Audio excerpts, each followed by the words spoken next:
ones because they're quite boring. But I think I'm at the tail end of it. I keep hoping and thinking that I'm at the tail end of it, and then something sparks up. I'm like, ooh, am I unwell? I'm totally at the tail end of mine, but it has taken, like I say, close on a month from the That's a beginnings, the while. first knockings to the last knockings. It's taken close to a month. But I've been hearing tales, local tales of people saying, yeah, this they people are reporting that they've had a cold for a long, long time, and clearly this is what that is. Last Uh, spring/summer, I was getting a lot of that from in-laws, and they kept saying, yeah, "Yeah, I've had one of them 3-month colds," and I think that sounds yeah, awful. I don't want that. yeah, Stay away no, from no, me. Da no. I da get them da da so da da da rarely da da. because I have a pretty healthy constitution. I think I don't know why that needed a theme tune from you, but so make it like an American '80s show. No, So I said I've had stay away from me, and so the follow-up is the riff from American Woman. oh, that was what that was. Stay away from. I like that. Do it again. I So said, I just want people, you tell someone, stay away from me, and then you go, da da da da da da da da. brilliant.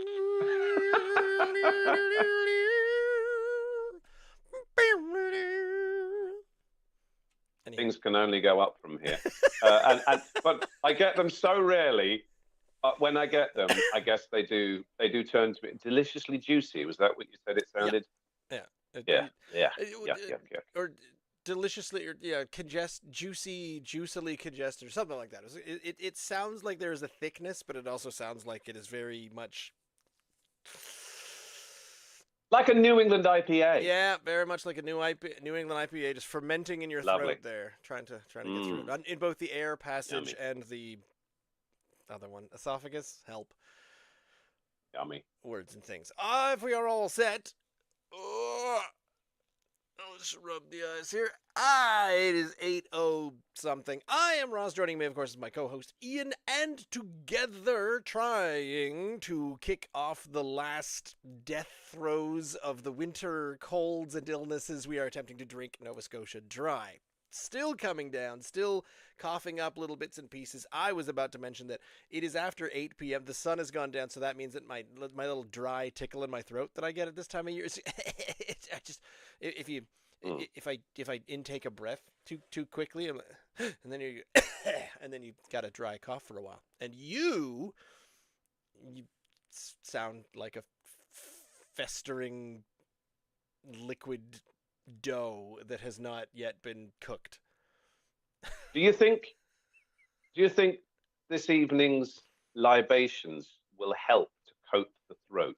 100%. Good. Even if they don't. Okay, good.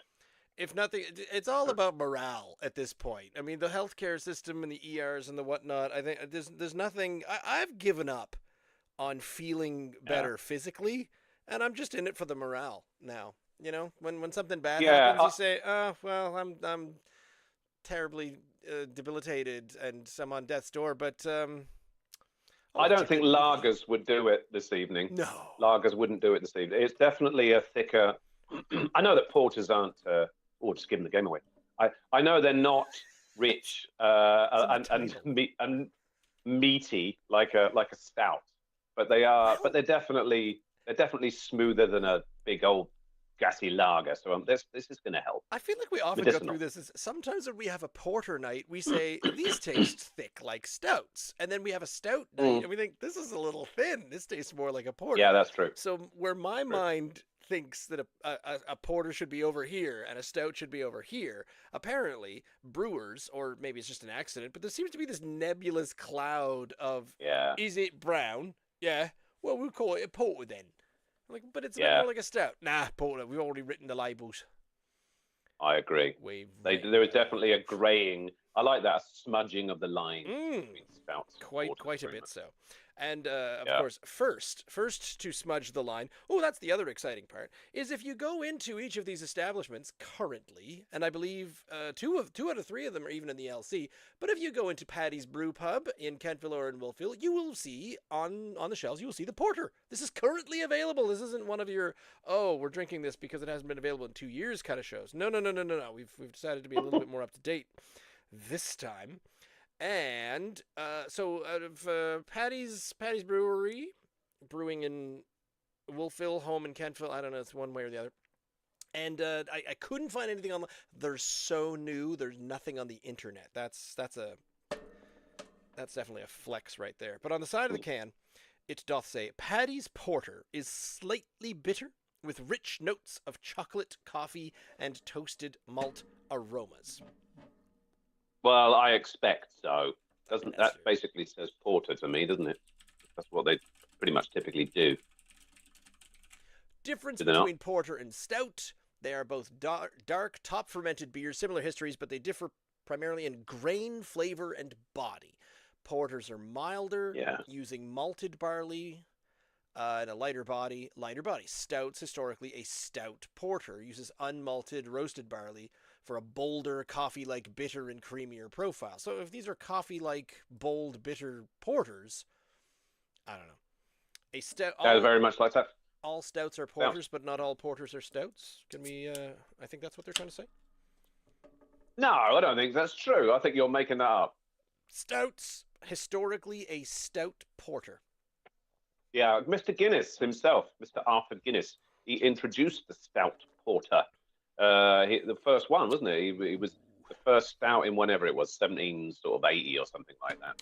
Because he was just making ales prior to that. Then he was getting into porters, and then he made his own, and he called it a stout porter because it was more robust and rich and thicker. And then the stout was born. Bless him. Anyway, porters. I love porters typically. If I don't want a big meal in a glass, I'll have a porter instead. I have cracked it. And it smells the business. It Okay.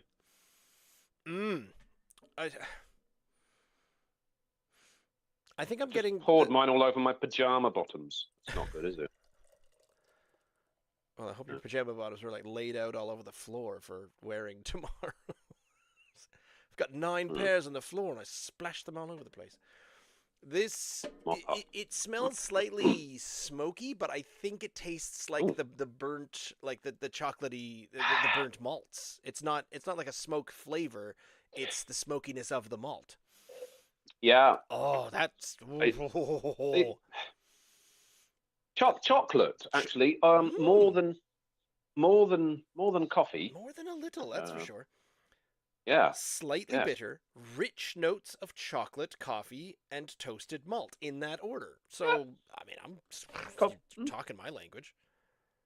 Chocolate first, and that's what I'm getting. Yes. Subtle notes of coffee. It's going to be malty because look at it. Definitely some head on there. It is nearly see-through, so the lighter bodied, not a dark, thick jet black as my heart in these evil months in color.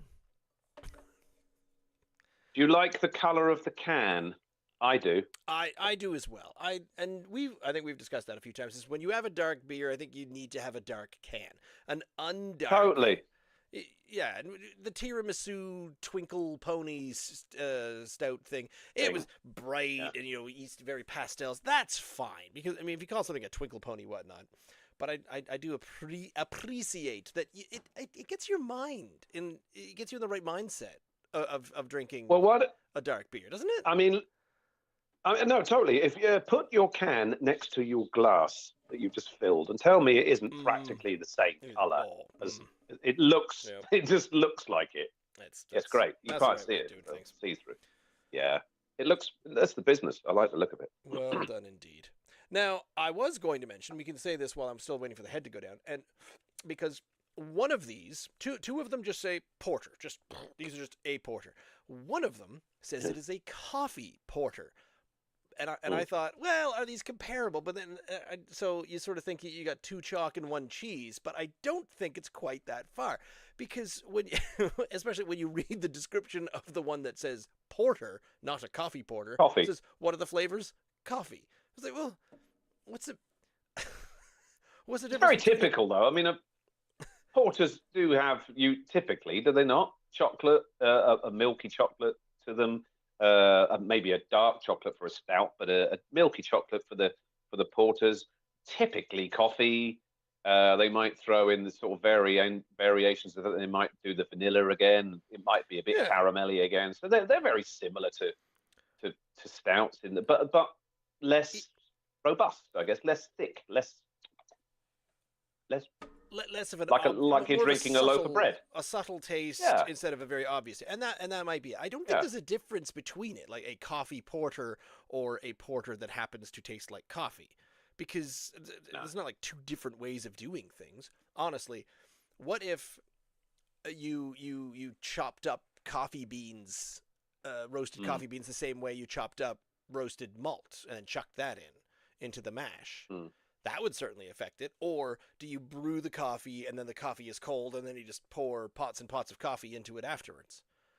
That's probably it. The fact that they've really concentrated on the coffeeness of it rather than the chocolatiness. One would imagine. We shall see, I suppose. Find that out. Yep. Yeah. I'm all set with mine. It is full to the brim. I've got the entire thing in there. So cheers. Smells great. Cheers.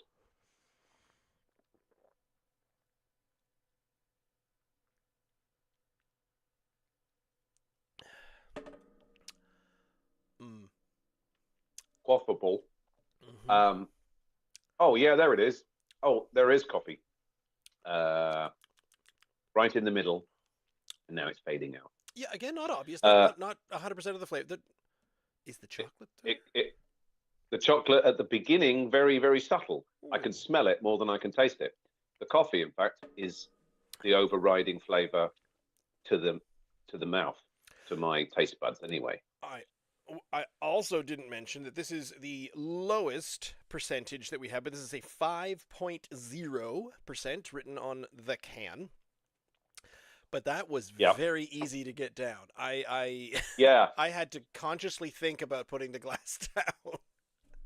That's the difference between stouts and porters, is it not? Because if you take a slice, half a pint of stout, which I practically just did, about close to half the glass of it is already gone. If I do that with stout, it's like I've just had 2 or 3 slices of bread.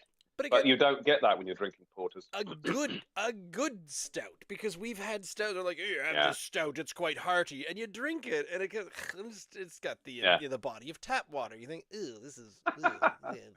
Yeah, I haven't even my home brew stouts out of the box have all been thicker and richer than some of the craft brewery stouts. I'm like, oh, this is weedy. When I made my first kit like a year and a half ago, it was an Irish stout, and I drank it, and I thought, this is what I want. Why aren't I getting this out of some of the cans that we sometimes get?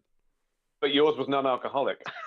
It was a bit, yeah. It didn't ferment quite the way, but I explained to you my solution for that, didn't I? I know. Shot of rum in every pint. That's a win-win. Yeah, absolutely. There we go. Add a little something. And it worked very well for you. That's barrel-aged, that is. Have another. Excuse me, I'll go get the secret ingredient for your second pint. It's really easy to drink. It's I wouldn't have a problem with it actually on a warm day, sitting down having a pint of this. It's really full of flavour. It is. That's very coffee-ish actually. Yeah, I'm not getting a lot of the chocolate, which is a little disappointing. It is immediately on the mouth, and it does kind of go away. It's sticking around a little bit, which I appreciate. Where the coffee and the bitter, they both go away, and there's a little like you almost need to use your imagination. But when you lick your lips afterwards, after a little, you're like, I'll do that then. It's just a bit of chocolate. I like the fact it's clinging to the glass as well. Oh, you also the head is kind of. Does it do it? It does. It does. Although the head is is gone from the top of the pint itself, but it is kind of making its way down the glass. I like that. It looks the business too. It tastes good. I think I might try to leave a finger or a finger and a half to kind of go back and forth and give a bit of a compare, or Absolutely. as I've now been knownst to do. It's less about comparison and more about this first one tastes really good. So if these other two do not, then you can always go back and have that first one again, and it saves the you want to leave with a nice taste in the mouth kind of thing. Yeah. Hey, you know what I was doing? What day are we on? Wednesday. Over the weekend, I suppose. Yes. The back end of last week. Well, when I'm not actually drinking beer, I was watching videos of me drinking beer with you, and I stumbled. I know what else am I going to do with my spare time? And I stumbled upon one that I hadn't seen before. Sad, isn't it? When I'm watching Ross and the Beers while I'm alone. It was last summer when I was back in Blighty, and you were doing. Oh God, I forgot. See. I can't remember this what you were doing. This story is going immaculately. I gotta say, this is really, we're off to a great start.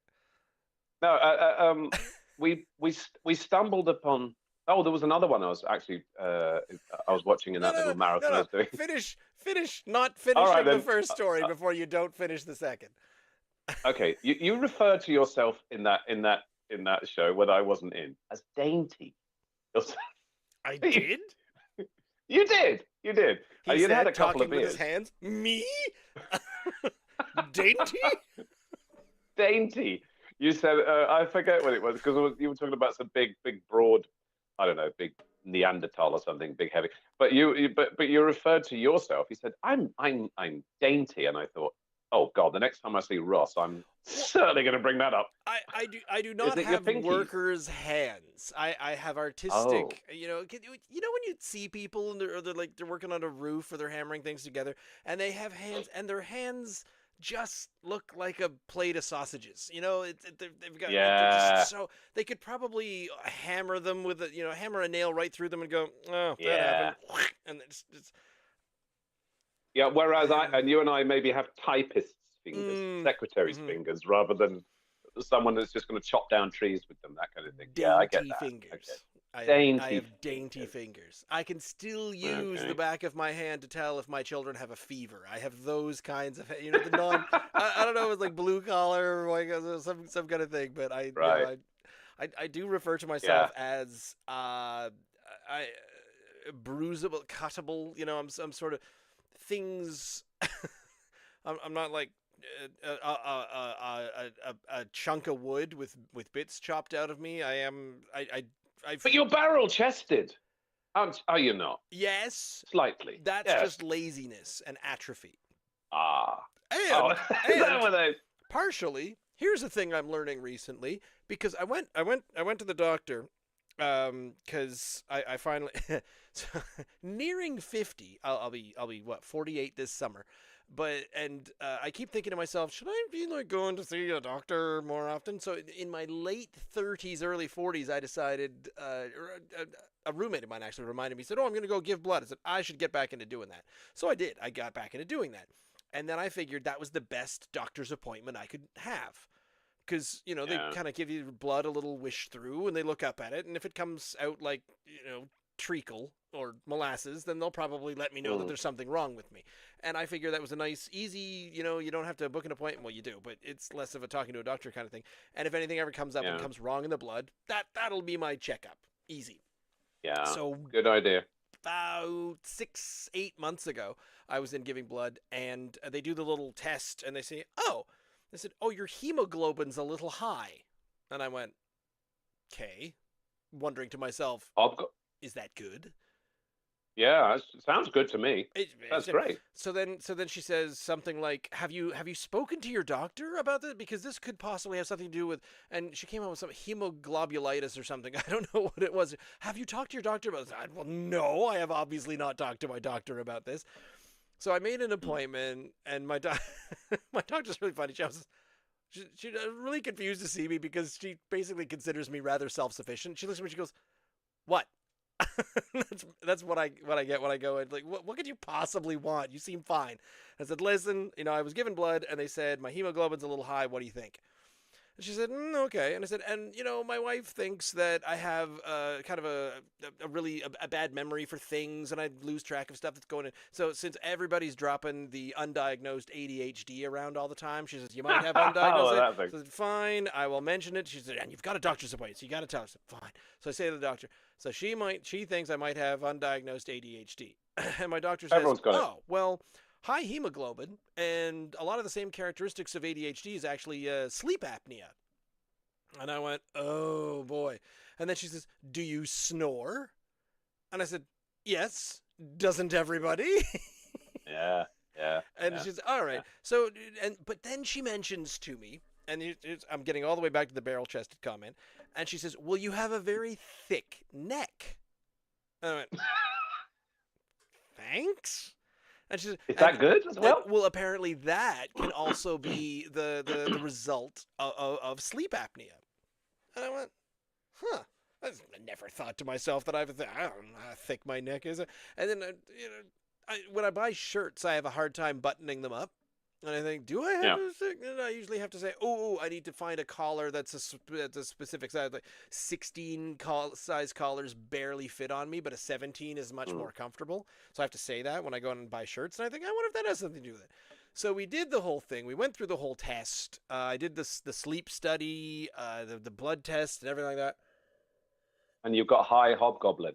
Is that what you said? Well, no, they think that was just a thing, and because she says, we'll take your blood pressure, and they're trying to, yeah, your blood pressure's a little high, and then she said, did you have coffee today? And I said, it's 10 o'clock in the morning. Yes, I've had coffee today. I am up before noon. And she said, have you had alcohol in the last 24 hours? And I said, of course I've had alcohol in the last 24 hours. It's 10 o'clock in the morning. Of course I've had alcohol. Well, I mean, I had it the night before. Honestly, I think it might not have been a beer review the night before, but I did have a drink before bed.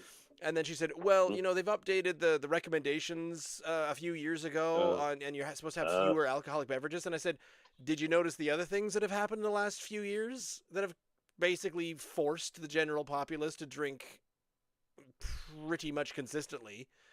I said, no, I'm sorry. The information that I've received in the last several years are just making me want to drink more. So, no, you're not going to win with it. Hey, with all the stress of everything and inflation and everything costing 1 billion times more and everyone making less money and the world's going to crap and we're all going to cook in a greenhouse of our own doing. We want you to do less of the fun stuff because it might harm you somehow.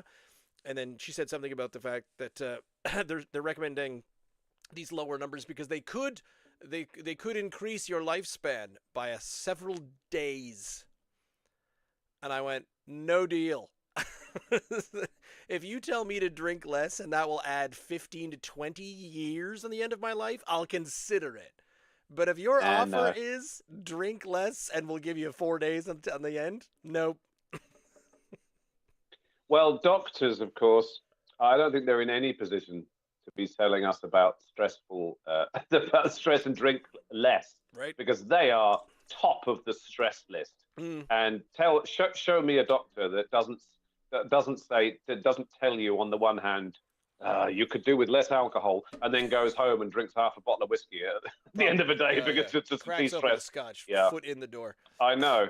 Wouldn't you? If you were a doctor, wouldn't you just drink yourself to death? I mean, I certainly would. I don't understand why everyone isn't drunk all the time right now. It just seems like that's true. That's true. I am going to leave 2 of these, 2 fingers. Like, yes, I've got a little bit to come back to. I like it. I really like it. Really easy to drink. There's something stopping me from giving it like really, really high marks, and I think it's because it's not astounding. The flavor's there, the flavor's tasty, but it's it's kind of basic, middle of the pack. I don't know how else to put it. Okay. I think it's a very capable porter, is what I would say. It's, like you said, it's not, wow, that's astonishing. It's basically doing what it needs to be a porter without knocking my socks off.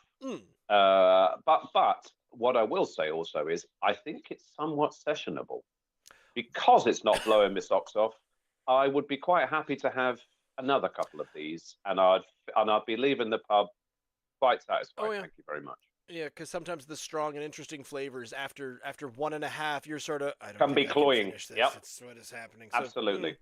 no, Yeah. you're right. So it's still it's flavorful enough, and but while remaining, I hate to use the word thin, but because a porter, I don't want it to be too rich. Yeah. Yeah, and heavy. So I can drink a couple of these.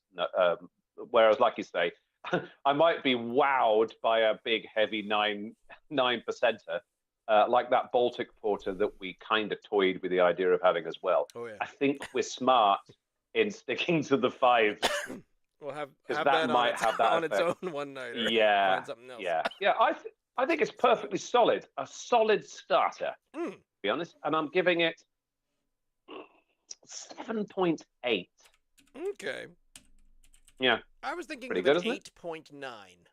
High 8s. Wow, you're going big. Well, I'll give it high 8s. I guess it's really good. It's doing what it's supposed to. It does everything that it says on the can. It's accurate. Okay. Okay. Would I say this is my favorite porter? I mean, I don't even know what a favorite porter would be, but I think it's doing everything right. Uncle Leo's smoky And that's porter. yeah, that's where things have to eventually be compared to, unfortunately. But Yeah. another one to compare to, coming in, the next one up is the 5.5 ABV. Once again, in the nice, dark, descriptive can, the Sandpiper Coffee Porter from the Bay of Fundy Brewing Company, just up the road from moi. We could talk all day about Sandpipers if we wanted to, but I did find in very, very, very teeny tiny writing on the side of the can, because, again, couldn't find anything online, it's too new. Brewed in collaboration with locally roasted coffee from Full Strong Coffee. Never heard of it. Expect warm notes of chocolate, toffee, and fresh coffee. A comforting cold toffee. weather. A porter made for cozy nights. A comforting. Oh, wow. Cold weather. Yeah. What? They needed. Yeah, I don't think that got copy edited. I'm not sure what's going on the side of the can. Where does it say that? On the can? Yeah. Very, very tiny writing in between the Bay of Fundy logos at the bottom. But read the end of that. Shall I try reading it? You go. Let's see if I can make head of it. Mm-hmm. Expect warm notes of chocolate, toffee, and fresh coffee. A comforting cold weather, a porter made for cozy nights. Yes, I agree with you. No one checked that. They just that'll do. They said they're like, oh damn, we forgot to print those cans off, and we've got to do it by 9 o'clock tonight. Just go with what we've got. I'm sure it'll be fine. Did you mention cold weather? Yeah, I put cold weather on there. Did you put comfort? Yep. Right. Done. Yeah. It's in there somewhere. We'll go with that, because a porter is actually French, is it not? There should have been a full stop after. I don't know. Whatever. Who cares? But if it's a new sentence, then the sentence previous to that is a comforting cold dash weather. Isn't it astonishing the amount of times we find this in official things where you'd think that someone would check it or say, I'm not actually very good at English. Can I get someone to look this over before we make 10,000 of these and print them off? But no, they just go with it. Everyone's busy doing other stuff. For example, and here we go. Credit to Matt. I'm not sure if you can see this on there. It is brimming out the top. You know, I've cracked this open, and there was a little bit of foam that came everywhere, but it won't go back in the can. It's too full. I hear you. So I hear you. Mine well too. Well done. There's more. Happy to see that. My PJs have had another dousing of, oh dear. of porter. This is great. I've got something to look forward to tomorrow night when I put my pajamas on. I'll just be sucking the legs on my PJs. What could be better than that? By the way, talking of something that we were PJs on a good night. Yeah. NSLCs. Another one of those things that you were talking about in the summer. Have you noticed who's who else has just? Oh Christ, that's a heck of a head you got in there. Yep. Who else has just announced that they are closing? Oh, Which is Brittany. really. Yep, Brittany Oh, just noticed that. Just she like slammed in the door. The door. I thought someone was bleeding. She yeah, crashes. Two Crows is closing. yeah. I And I know. went, oh, that is. I know. And That's a hard one. part of me says that's surprising, but another part of me says, well, because okay, the thing that I see is that your successes as a craft brewery in Nova Scotia, you are either one of the really big producers, Halifax or Yep. Halifax adjacent, so Yeah. Garrison, Propeller, Nine Locks. Yeah. If you're not that, then you're Stillwell, you're Two Crows, you're a smaller producer, but you're right there in the HRM. So is Yeah. it much harder to? And you've either got to do you grow up to compete with the big boys, or do you kind of slink back and just sort of say no, we'll stay in our lane, and maybe the lane isn't as big any. I mean, there's not enough people going out. No one's got the dollars for it. So if you're not That's one of it. the big, huge producers in the city, if you're out far enough and the only one, aka Yeah. Candid, Big Yarmouth. Spruce, Heritage, Heritage. down in Yeah. Yarmouth, Annapolis Yeah. Brewing along in Annapolis there. Yeah. If you are your own niche, is Yes. one or two closing in the Windsor area, but I'm Mm. not quite sure how Hilltop Hops is still going, but they are. Schoolhouse still seems to be going quite strong. Brig and Bark have moved in right there, but they've got the two locations. So I think the right size for remote and the right size for urban / city is where the successes will come from. And if you're wrong for those sizes, then it's going to be hard. And they're going to keep closing. I think we topped Yeah. at whatever we were like 65, 70 breweries in the province at one point, I think was the peak. Clearly, it reached saturation point. We were counting around about 70, and it's been a general slow decline Yep. for the last sort of. Well, really, look, it coincided, did it not? Obviously, with the pandemic and people's habits, drinking habits, and the crunch of the economy as well. Kind of double whammy. And as a result, of course, that's what reminded me of it, because I was listening, like I say, to a couple of older podcasts from last year, and we touched on that, and you happened to mention that the NSLCs, it was being put to a vote whether or not that this stranglehold that the NSLCs had over the selling of alcohol in the province was being challenged and was being put through some kind of courts. I don't know how it goes put through the government. I haven't heard anything about it, but clearly the smaller boys still can't afford to compete with the larger ones to get their wares into the NSLC, just because obviously NSLC need a cut of it, and the saturation, obviously too many local breweries competing with one another for your and my drinking habits that are clearly waning because people can't afford to go out as much as they used to, and it's really sad. So, and the only people that, like you said, that are, the only companies that are going to benefit from this are the larger ones, because they know that they can now eat into the profits of those in demise. And I don't see as many new boys now coming through to take the place of the ones that are falling away. We don't hear of many new ones opening up. And if they are, they're kind of on a sticky wicket really early, because they know now the lie of the land. There's not a crash happening right now, but there's definitely there is definitely a slowing down. So and it's a bit concerning. Several of them were even also up for sale, were they not? I think, honest, did Lunn's Mill announce that the brewery and the brewing equipment was up for sale? I don't know. I need to hang on. Lunn's Mill for sale. Was that right? While you're doing that, I'm giving that a good old sniff. The Sandpiper, And it's not a million miles from what I got out of the porter, but it does have a slightly what's the word? Not welcome odor, which I'm hoping is yeah. It's a little coffee-er. It's got a little bit more of a coffee bitter to it. Yep. Bitterer. Yeah. Bitterer. 6 weeks ago, to our amazing customers, we have decided to sell Lunn's Mill Oh, that's right. Beer Company. We will be open. That's right. We will be open until we find a buyer. So I think the same thing happened.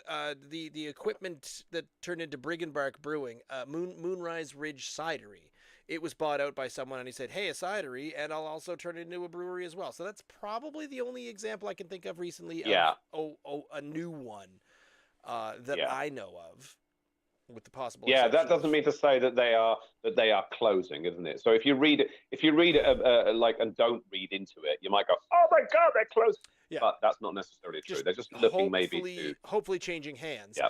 But Two Crows announcement was very, we're done. Yeah, that was 7th of March. Serpent, Off Track. Yeah. No, what was the Dartmouth one? Brightwood. Brightwood was the one over Dartmouth. So many, I can't remember now. It's so many seem to be falling by the wayside, and no one stepping up to fill their boots. Or not no one, but less and less, fewer and fewer than there used to be. And clearly, maybe, of course, those people that would have been tempted in the past are certainly seeing the lie of the land and saying, maybe it's not such a good idea. I feel like that's what happened sort of at the beginning of the pandemic was, look at all these breweries, and everyone's opening, and they're doing so well. We should do that too, and everyone did it, and we had 70 breweries. And even I would say, that might be a bit too much for the target market, the market here in Nova Scotia. So I saturation point for sure. I think the pendulum will swing back and will hopefully coast to a lovely medium. I don't think craft beer is going away. I'm in no fear of that. Quality over quantity, then, and maybe that's not such. Yes, please. Variety is still going to be there. I'd love that. It just means, me too. But the problem would be with for the longevity of your little podcast here that's been going for close to 5 years. Of course, there will be fewer and fewer beers to choose from. So eventually you're going to say, oh, we did run out after all, because we were wondering whether we'd ever run out. And we might. One of the ideas I had, especially because the wife's problem with Two Crows closing was her favorite, the Jamboree Sour would be going away. Oh, yeah. So I think in the coming, I said, but there's some of the other sours that you like. She says, I think so, but that was her favorite. So we have to find a second favorite. Yeah. And on one of these weeks that you might be on night shift, I think I might try a little adventure for finding the wife's other favorite. And luckily, honestly, I think one of her other favorites is just down the road at Bay of Fundy. The cranberry sour was all right. Anywho, talking of Bay of Fundy, very coffee, very coffee. Subtle. Very, okay. Cheers. I'm hoping for more chocolate and toffee in here.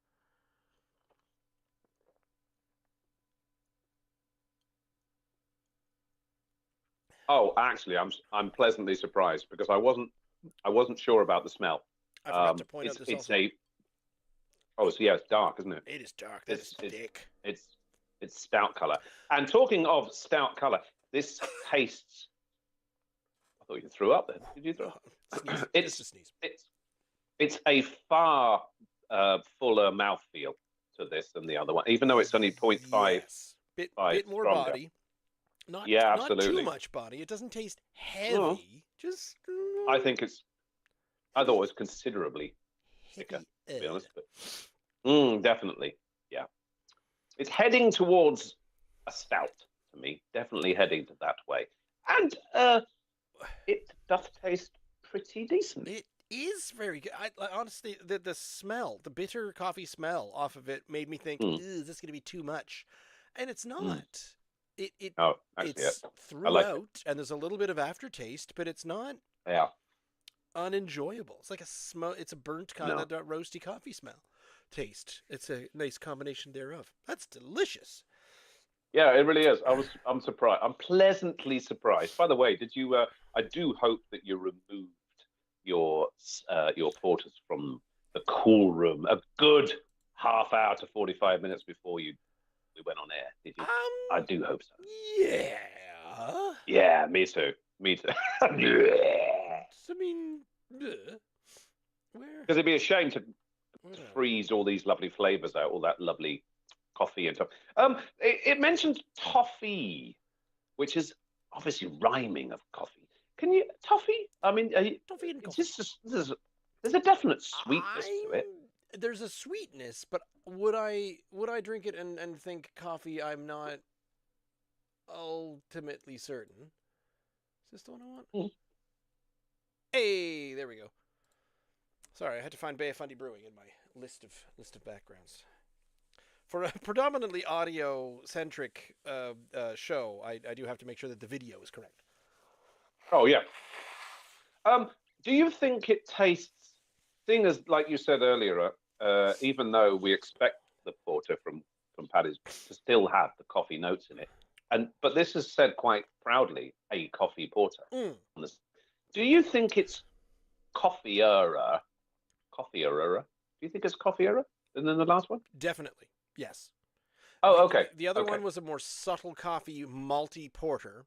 Very, grain bready and all that kind of thing. The coffee was there, like it said in the description, but it wasn't the personality. Where this one is, I am a coffee porter, and you think, oh, okay. Coming up to the table, and you think coffee is going to be part. It's going to be the main piece of the body. Yeah, and it is, and it's doing it. I'm trying to swizzle this around and see if I can make toffee make sense, though. The further I get into this glass, the more I'm enjoying it. Actually, I very much enjoy it. This is excellent, and I will say, I was trying to not reserve judgment, but I was trying to make a decision about what I wanted to do moving forward with local establishments and whatnot, and I thought to myself, okay, there's gonna be my answer.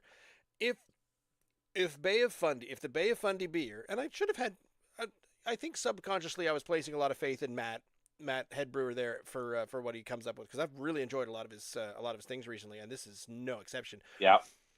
And I said to myself, if I really like this one, I'm going to, try to double down on my relationship with Bay of Fundy Brewing and try to get some more things in their establishment and talk about it. And I want to push some more events happening in their space. But if we drank this and I went, this just tastes like piss, then I was going to say, screw this place, flip table, I'm out of here. Punch you right in the wood stove, smash. Or whatnot. And I was kind of leaving it to the flavor of tonight's beer the entire. Wow. Well, few. If that's the case, because if you were done with them, then no more musical events. No, that's nonsense. Of course you'd be in there because it's your local. It's like a 10-minute walk, isn't it? From where you are? I'm trying to move anyway. I'm trying to have some local music somewhere, and they were the closest with the nicest room, and it went on. And I was a little soured when it was kind of unceremoniously told that we're not open that one day that you're holding your event, and I'm like, well, that's the sign of the times, though. I mean, look, if it means that they can stay in existence rather than again, you've got to. Well, I've forgotten what the term is, but put into layman's terms, you do what you can to survive, and clearly, if all these other places are struggling and they're staying open 7 days a week, and as a result of it, they're saying, oh, we're going to have to close. If you have to shorten your opening hours just to make ends meet, then, hey, do it. But this is where I'm sort of walking in the door and saying the sentence, hello, I would like to stand here and host / invite people to an event that's going to put butts in your seats with your product on their tables and hopefully more money in your company. Am I offering you some income with these suggestions? And in my mind, I'm like, yes, what I'm offering is income. Aren't I? I Maybe don't not understand enough. how business works. I am not a Nor do business I. person. Hey, listen, I went there with exactly that line to the Michelin Sports and Social Club when I was doing my open mic. Yeah. That was exactly what I said. Hey, I can bring people in on very, very quiet nights and maybe put a few more dollars over the till, and a bit of life into the place. it all. I mean, clearly, Michelin's got a couple of tons, but this is a separate entity. The Sports and Social Club. It works independently, much as Bay of Fundy Brewing would do. Mm. You would think, to you and me, that might sort of motivate for that to happen. But they've still got to pay for electricity. They've still got to keep the lights on, and they've got to weigh up how many people actually bought a pint while they were there. And did it really bring any more in than any other Sunday? I could have just, it could have been the difference between, instead of losing thousands of dollars a day on that one day, we are losing several hundreds of dollars that day. Yay, go commerce. And of course you're thinking community as well, because it's lovely to have. I am. You really are. It's your town. You settled there. You bought a house there. Therefore, Port Williams is your town. And if you are trying to sort of, you're doing, it's a mutual, it's a backslapping thing. You are getting a bit of profile, and at the same time, you're bringing people into local establishments, hopefully. But of course, they also sort of look and say, look, we gave it a go, but I mean, they probably weren't looking at your Sunday afternoon thing, Ross, when they made the decision to close. It wasn't well, Ross's thing isn't working particularly well. We better close on that day. Yeah, I was going to say, I mean, there's times when I walked in and I thought, I can't move for the amount of people there are around those. There's 15 people in here playing guitar.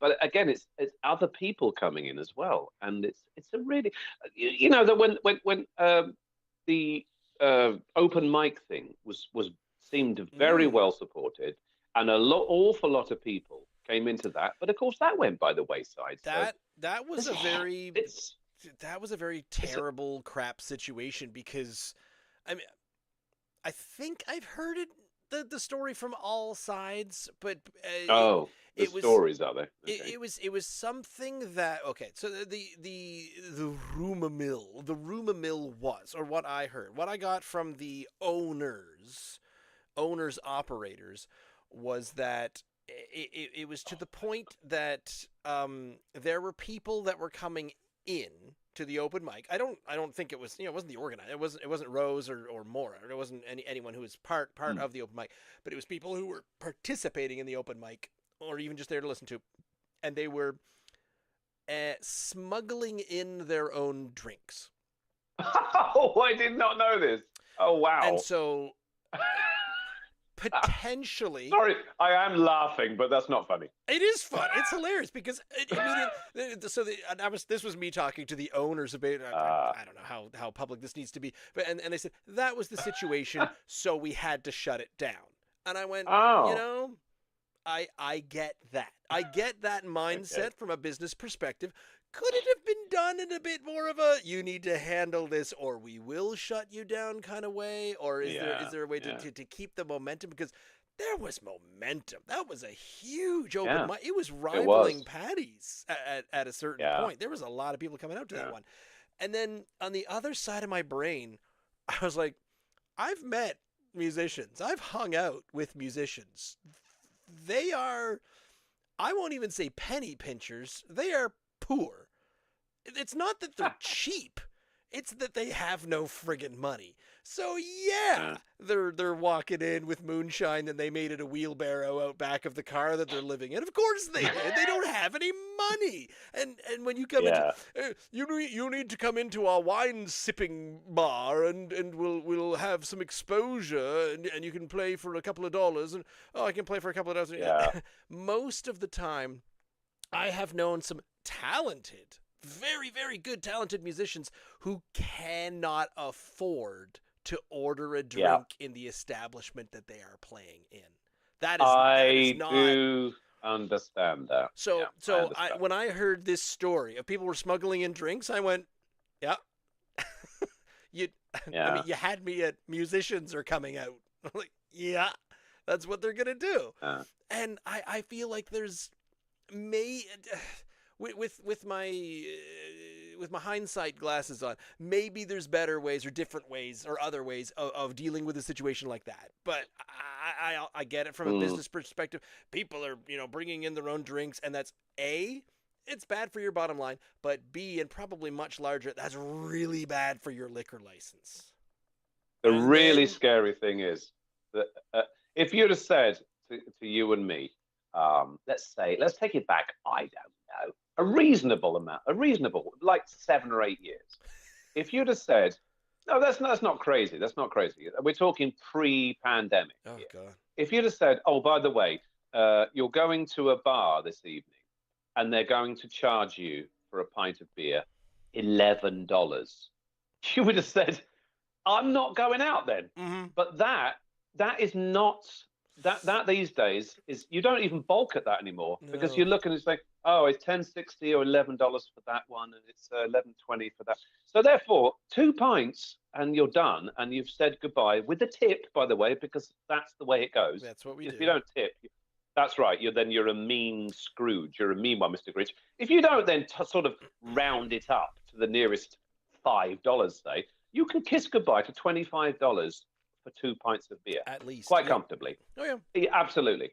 Therefore, it's understandable that establishments are shutting down because they can't, because the overheads is crazy. Yeah. To produce the beer in the first place is way more expensive than it used to be only 5, 6, 7, 8 years ago.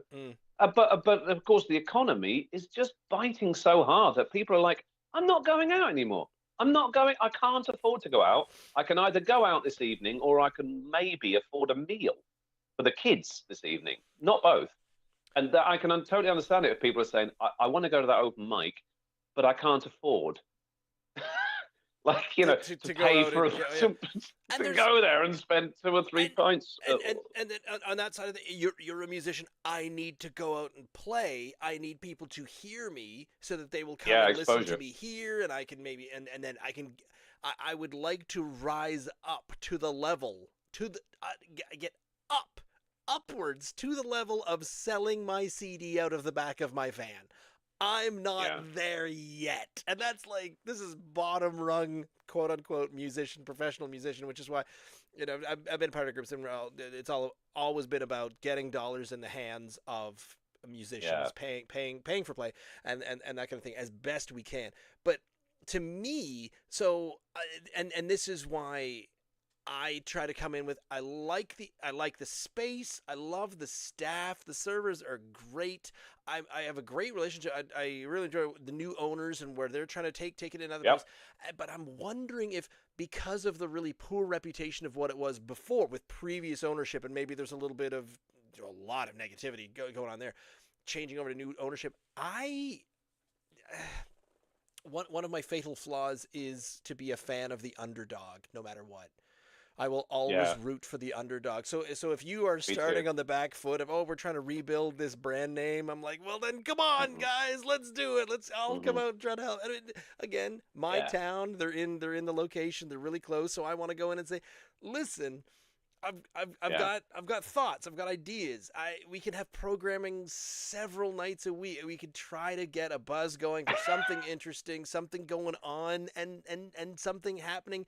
Butts in seats, butts performing, butts listening, everyone going up and buying just a couple of bucks worth. So this, damn it, Matt, it's your fault. It's because your beer is really good that I need to double down and literally punch my way into a meeting with the decision makers and say, I'm going to sit down. I'm going to tell you what I want to do. You tell me how many butts in seats I need to put here in order to make this a viable thing. Like, I feel like if I had that information, then I might have been able to do something, because I thought it was just going to be, hey, you're already open on Sunday. And I was worried. I was like, are we taking up too much space? Are there spaces for seats for other people? And it was usually a little, non-packed. There's sometimes a football game on.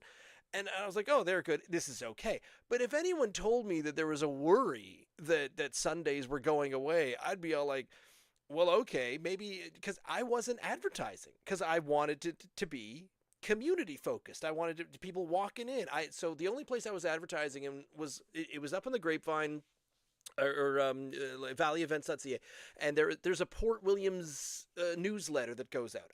It's in that because I'm like, I want Port Williams community to come out to this thing in Port Williams. That's what I want. And I just said, do I put up stuff in the music store along in New Minas? Nah, I don't need to do that. We don't need 100 people in there. But apparently we did. You know, apparently I needed 150 people all sitting around playing frickin' Brown-Eyed Girl, and that would make everybody happy. Is that the equation? And that Matt, you have your delicious beer has spoken to me, and now I need to double my efforts and get in there and I rooting for the underdog. I want to try to turn it around. I want to try to make it successful. I want to bring back Sundays through the wintertime. Do you know, 1 year ago, because it had been a year and a half, our the 1st of February open mic, or jam session, it was our biggest one. We had like 20 people. So much so that the staff, they emailed me and said, hey, that was so good. Do you want to have another one in February? Do you want to have another one like halfway through? I said, sure. And we did. Yeah. And I'm like, so what happened 1 year to 1 year? Is there a worry? So I know there's got to be something else going on. I don't know. Yeah, everyone bought their own booze in. I'm kidding. Oh, by the way, this is a really good pint of beer, and clearly you're enjoying it as well. I can tell you what. If the other one was 7.8 and I left a couple of fingers, I've left a couple of fingers in this as well. This might be the one I go to at the end of the evening. This is a 9, Ross. This is a 9 out of 10. Okay. For a porter. I know I'm full on a Northeast IPA, a New England IPA. You get into the N words. No, I know. I've got a 9 out of this. I was toying with the idea of going high 8s, but look, call it what it is. It's 9 out of 10. I love it. It's really why good. I'm glad that I stuck to an 8-9 for the Paddies, because it's very good, very delicious, very very quaffable and sessionable, like we say. This is the one, I think, with the personality. It's got body, isn't it? It tells you that it's a coffee porter, and you think, okay, but that means it's going to be over the top. No, it's a really good mix. It's just the right flavors in there, and it works. It really does. I was a bit 9.2 is where I'm going. I was really a little bit concerned when I cracked the can. I thought, oh no, is there a funny smell going on in there? But apparently not. There was a bitterness to it, and that's why I was thinking, oh please don't give me gazpacho soup again, because if it's a brand new can, a brand new recipe, and already it's gone south side, then I would have been a little bit disappointed. But it's totally not. It's really nice. I don't see. I would have a date. No, I don't see a brewing date on the Bay of Fundy one. Illegal. We don't know when it's been. Well, they haven't made that a law yet, and I know some of them are trying to make it a law, but some of them are pushing back, and I don't know who's who. Well, this could have been there 15 years then. We have no. Oh no, it's got Bay of Fundy Brewing. Well, so that's pretty recent. Kind of gives it away. You mentioned Lunn's Mill earlier on, and as luck would have it, what have you got on your hands there, mate? Dare we open the third one? It's up to you. You're the one saying that you work in the morning. Oh, but it's only a 5.6. It's not a 9%. Ah, good. All right. So coming in, 5.6% is the also new the Mashbird Porter from Lunn's Mill Brewing Company, and I do wish I could find a little bit more information on this. It's not on the Lunn's Mill site. I didn't find anything. Here's the problem. I was typing drunk. It was the problem.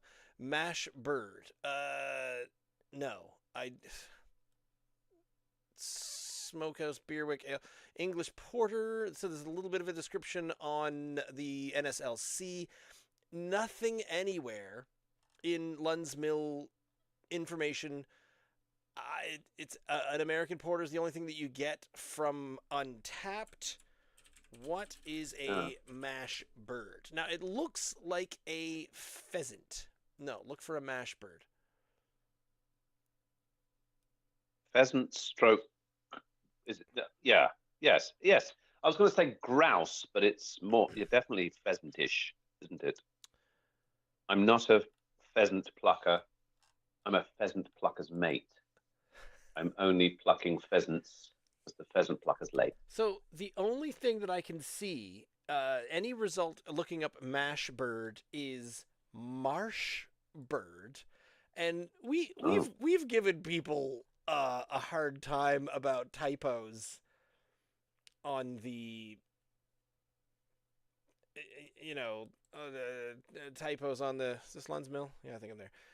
yeah, it is. On the can and whatnot, but there's no way that they would have left out an R and called it, and it's supposed to be a marsh bird because a pheasant No, is technically a marsh bird. Is this a quail of some kind? What's a is it not mash a? bird? Is it not a play on words? The fact that that you mashing a beer or mashing a liquor, is it not a play on words, or is it literally a mash bird and you just can't find it on the internet? There's So absolutely I no can't reference to find it. I can't any believe that. results and anything about a mash Oh, bird, one word or two. So no. I'm gonna have to email them. I'm so curious All right. because it's so proud. It's so proud of this. It is a Mashbird Porter.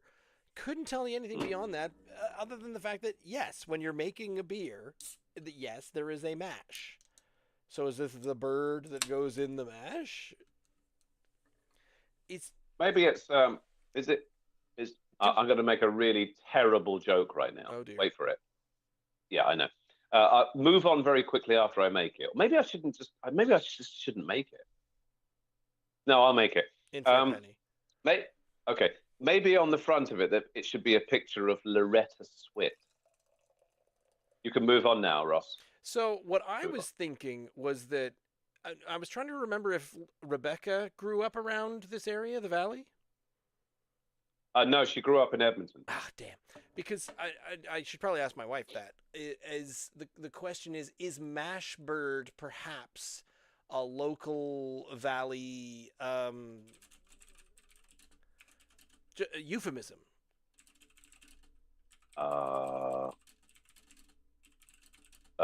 You'd have to ask Brittany because Rebecca's not. Oh, she might do, but not from growing up. I mean, No. I've only lived here for 20 years, and the thing is, Yeah. I talk to locals, but I don't really join or learn the local lingo. I'm really bad at talking like a local or being aware Yeah. of kind of what's around. I'm more of a constant tourist wherever I go. So there is Yeah. a distinct possibility that in Lawrencetown or near Lawrencetown, it's just the colloquial way of saying, "Oh, here comes a," instead of a pheasant going by, you say, "Oh, there's one of them mash birds." Yeah. Nothing Yeah, on the maybe internet is supporting this theory, but I'm nothing at all. hoping. And again, Yeah. nothing written on the can. I did try looking up Lunn's Mill Mashbird beer porter something. Mashbird is a porter. Hold that thought. It's hold that thought. absolutely nothing.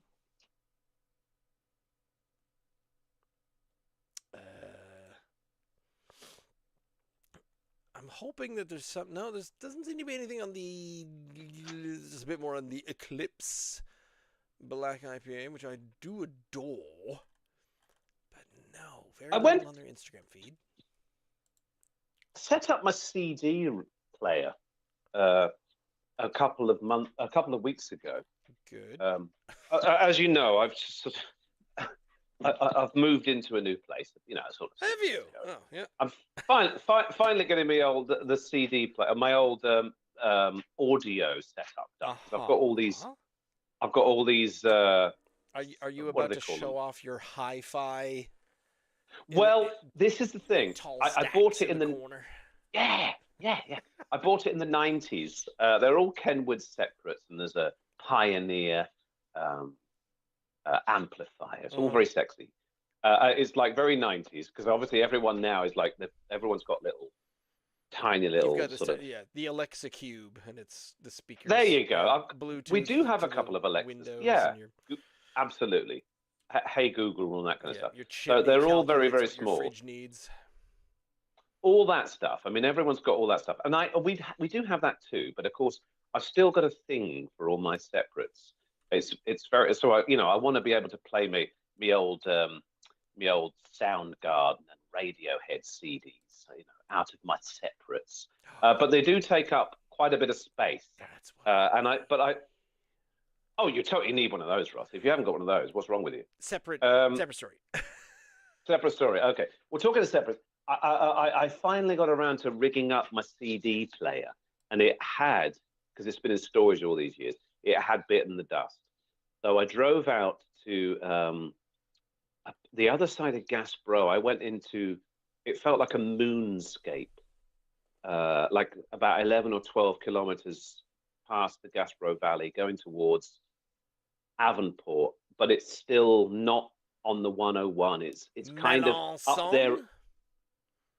It may have been. I don't know. There were roads that I didn't even know existed. Something Bishopville? Oh gosh, it was off the 101. It was kind of up on a mountain and in the wilds of nowhere along dirt tracks. What's the speakeasy that everyone used to play at a couple of years ago? No. That's the north. Oh God. Yeah, the north whatever. It's on the south side of the 101.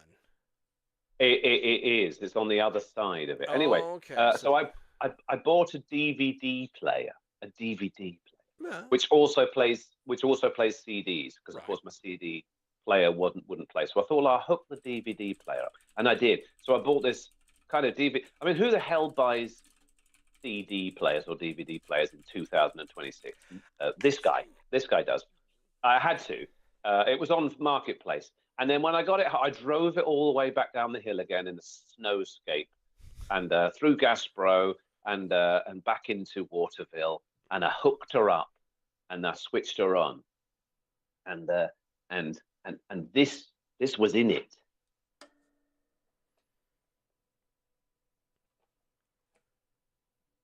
$9? I got myself a MASH DVD. I thought it only went to only one seasons. Well, this says TV season 9. That has got to be the last season, but still, I don't know. You don't even get goodbye, farewell, amen on that. That's only disc 1. So that's. Oh, you know all about MASH then? Fan? You're a fan? Oh, I immediately got your Loretta Swit reference. Yes, of course. Thank you. But I was told that I wasn't allowed to respond to it, and I had to move on right away. Well, you didn't have to. Then I messaged the guy. Of course, once I thought, oh, look at that. I haven't seen MASH for a while. And then I messaged him and said, and we got into a conversation then about how MASH wasn't as funny when they gave us a laugh track. For some reason, it lost some of its coolness whenever they said laugh now, and people are going ha. I thought that's not. I can laugh without you telling me when to. Anyway, and of course I said, next time you're in the valley, let me know and we'll hook up and I can give you a DVD back. Yeah, I don't think he's ever coming into the valley because he lives up there in the back end of nowhere. I don't think it. They own I got a feeling that it's not as though he's going to come down his horse and cart and make his way to the selling his. You didn't see it. Market. Oh, it is that way? You didn't see it. Huh. No, he did have a DVD player. He was selling it. He's probably selling it because it'd be like a caveman selling a horse and cart, effectively. I don't understand how work. Take. So I can't wait till next winter now to sit down and watch season 9 of MASH. Just disc 1 though. Looking forward to that already. Just the 4 episodes on that one disc. Did I cut you off, by the way? You were on Mashbird, weren't you? I had gotten nowhere. I am literally nowhere trying to figure out anything about a Mashbird. Don't know what it is, but everything's sort of saying that it's tasty. A smooth, dark porter, hints of roast chocolate and dark fruit, closer to the American-style porter than the British style. Bitterness is moderate and balances nicely with a full malt body. Is a review that I got off of Untapped. Got a creamy head on it. I'm not sure. I filled my glass. American style porter. Yeah. Okay. As opposed to a British style porter. What does that even mean? Well, it means the traditional style because it was London porter in the 1700s. So All right. This could mean anything. However, it does taste, again, not dissimilar to the last one. Smell or taste? Are you tasting these already? What's going on here? No, I'm just smelling it. I'm Okay. smelling it. And this was a 5.6, Okay. slightly higher than the previous. Okay. It's pouring richer as well. It Yes. looks Oh, thicker in the glass. it's jet black. Like the Paddy's Yeah. one is the only one that really kind of hits that. I'm a little lighter. I'm a porter. I'm not a big, deep, thick stout. There could be fruitiness to this. I've got a sneaky feeling. If it's an American style, I bet there's a little bit of fruitiness going. We'll see. Okay. You ready? Yep. All set. Cheers.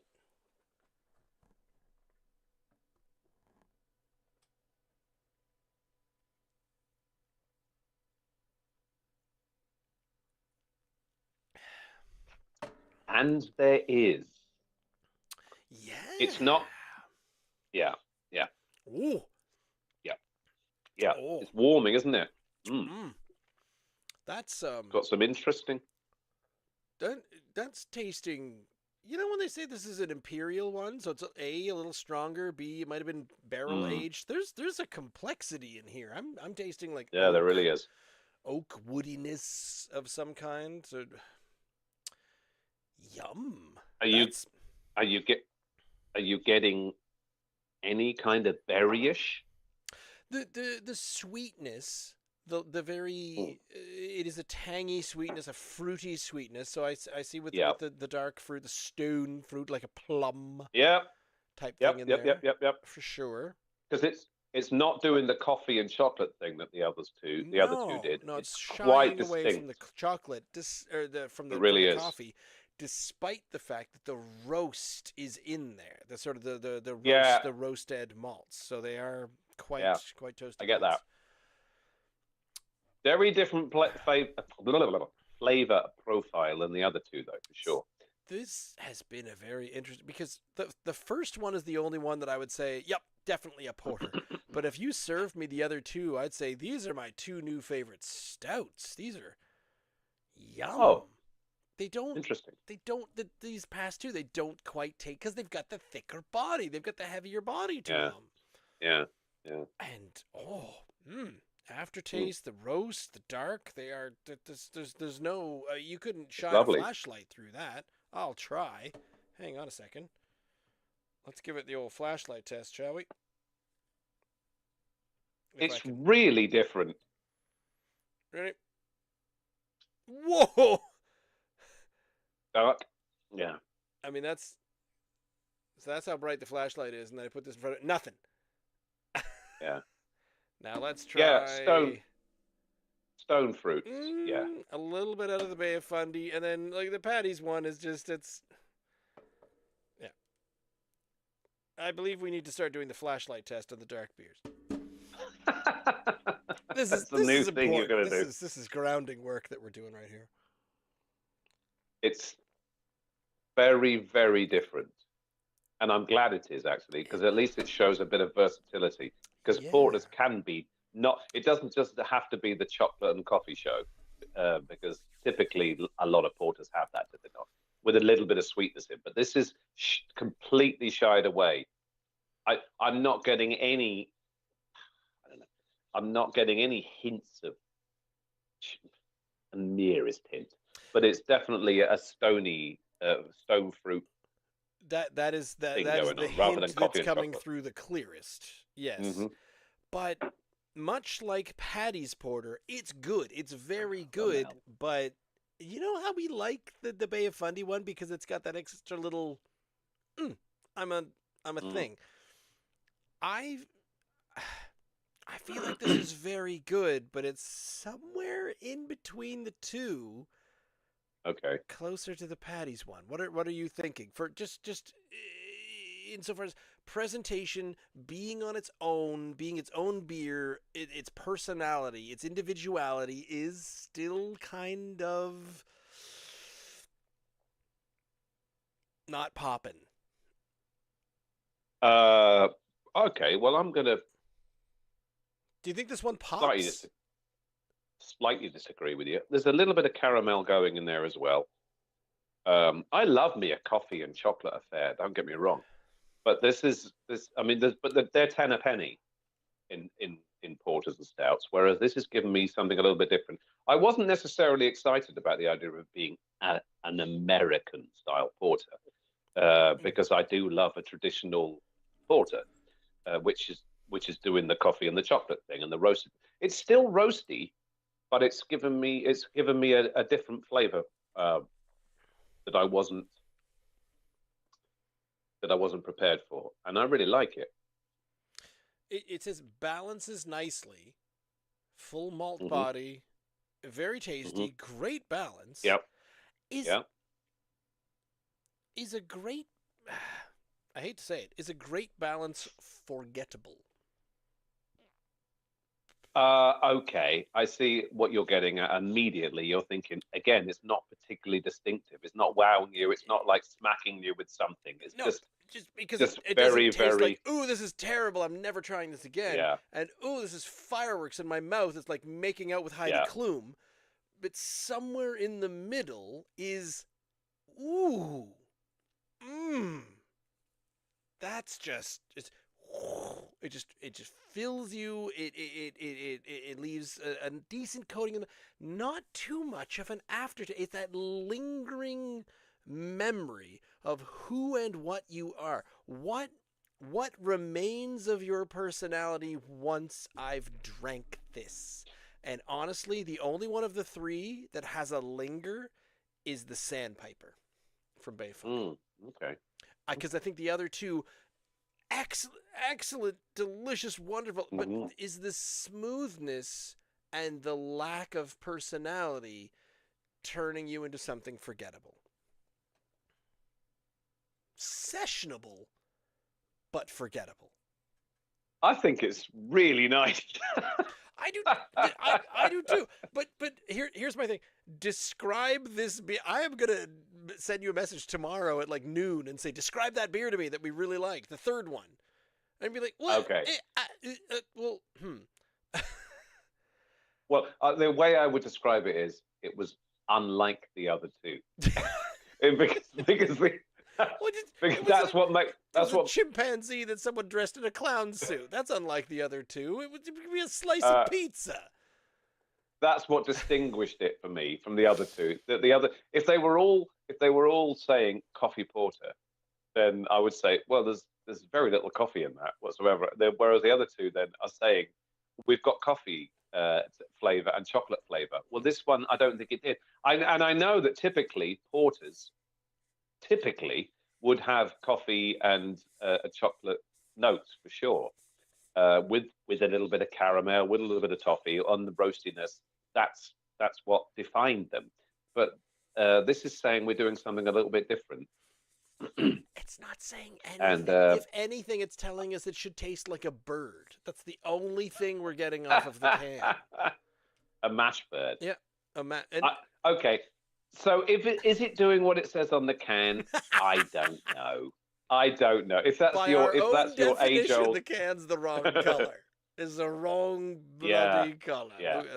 Yeah, fair enough. But if this was a dark ale, if it was just just celebrating itself as a dark ale with a malty, roasty, and stone fruit ale, I'd be all over this. I think it's really nice.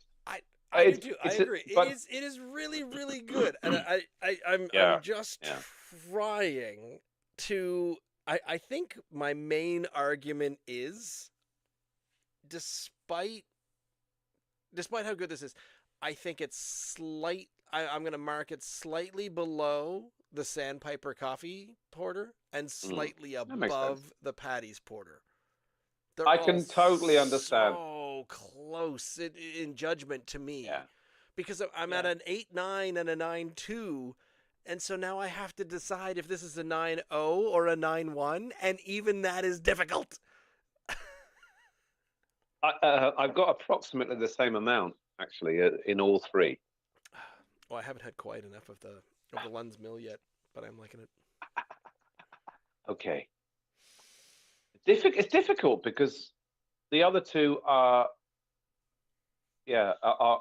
similar even though one has got more backbone to it and didn't quite turn into a chalk and cheese. I didn't think it was gonna be a chalk and cheese kind of situation. Yeah.